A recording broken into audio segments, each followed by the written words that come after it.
With that, let's bring in Senator Bill Cassidy, who sits on the Senate Finance Committee, the Senate Joint Economic Committee. So it's great to have you on because of those committees that you sit on. We know you know what you're talking about. Before we get to your thoughts on this bill, can you just give us a timeline on when it might pass and what today is going to look like on the Senate floor? Yeah, so we have a vote on nominations at 12:30, basically to get people there. Then we start voting on this bill at 2. It'll probably go early in the morning, I imagine like 3 a.m. So we'll be wrapped up by early tomorrow morning.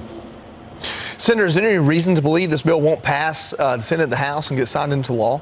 Well, it's going to pass. By the way, it's going to pass the Senate. They wouldn't bring it up if they didn't have the votes. There's enough sweetheart deals in there to make people comfortable that their particular interest is taken care of if you're on the left side of the aisle. On the House, it's a different story. Over August, the American people have a chance to speak to their elected representative.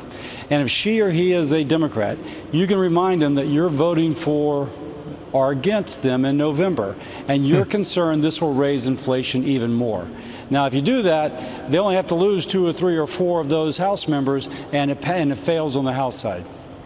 I would have to think, Senator, one of the compelling arguments, inflation is one side of the coin, the other is all the money going to the IRS, and we just saw a chart on who can expect potential audits.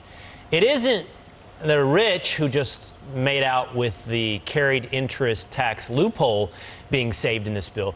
It's, as you can see on your screen right now, it's people, look at that, under $25,000, under $50,000, under $75,000. This has got to be something everyone pays attention to. The tax man cometh, and he come for you and me. Clearly, if they're going to shake that much money out of the American people, it's going to touch everybody. But let's just speak about that a little bit more. They're using that extra funding for IRS to say that they have an additional net $120 billion or so in savings. But the CBO in the past has always said that's not true. It's an accounting gimmick that if you say you're going to do it, it doesn't materialize. Now, if they say they're saving $300 billion, and that's, oh my gosh, the fig leaf that they put forward, we're going to lower the deficit. Over 10 years, by the way, kind of a rounding error in our nation's economy. But $120 billion is coming from something the CBO is going to say, not really, guys. You're trying to pull a fast one on the American people. It further calls into question any rationale they have that this will lower inflation.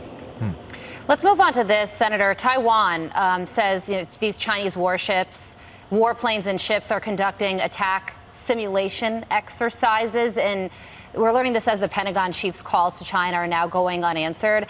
We have some intel sources that are telling Fox News that China could attack Taiwan before the 2024 election, and the reason they would do that is because they would want to get it done when President Biden is still in office. Do you think that timeline is accurate? What are your thoughts on that?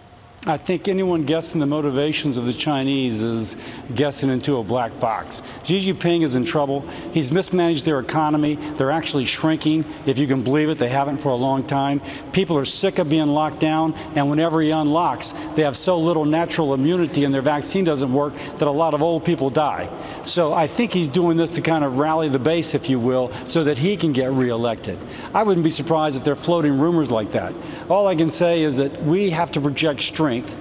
China takes advantage of weakness. Whatever we do, we cannot appear intimidated. I would think we want to project smart strength. You know, I'm wondering, and I don't know if you can have the answer for this, but why did Nancy Pelosi go to Taiwan? The fallout now is obvious. That part is undeniable. As Carly pointed out, the Chinese aren't returning the calls to our Pentagon. They've cut themselves out of a climate change deal, which I thought was at the center of the Democratic agenda. They're going to stop regulating fentanyl. I don't know if they ever were before coming into the United States. They're cutting off and ramping up their aggression right now. So what did we get out of it? What did we get out of Nancy Pelosi's trip? I don't know what we got out of Nancy Pelosi's trip, but I think we're getting a lot out of what China's doing.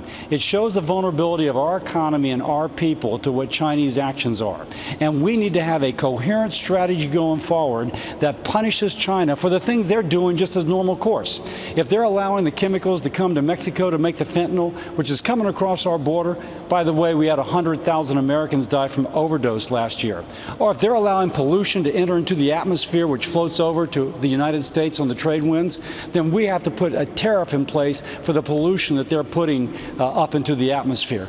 We need to have a coherent strategy which pushes back upon what China is doing as a normal course of action. Senator, last week Republicans took a PR hit, what looked like they were blocking the PACT Act to get votes on 3 amendments that didn't pass anyway. But now President Biden's postponed the signing of this bill by a week. If you heard Jon Stewart last week, you all are the devil incarnate for not voting this the first time. Why is Biden taking another week to sign into law and get this going? Because they're more interested in marketing than they are in governance. Yeah. He's more interested in having a Rose Garden ceremony than, oh my gosh, we got to get this right out the door. It's a good bill in the sense that we've taken care of veterans who had burn pit problems. I'm a doctor. I understand those issues. We tried to make it better. That would make it more fiscally accountable, but the Democrats didn't want that. On the other hand, they are more interested in marketing than in governance, and the president is showing that by this decision.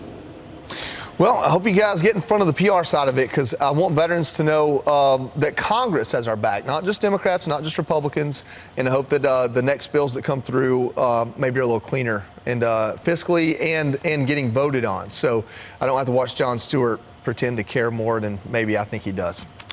Senator Cassidy, thank you so much for joining us this morning. It's going to be a long one for you. We appreciate it. That's okay. Thank you.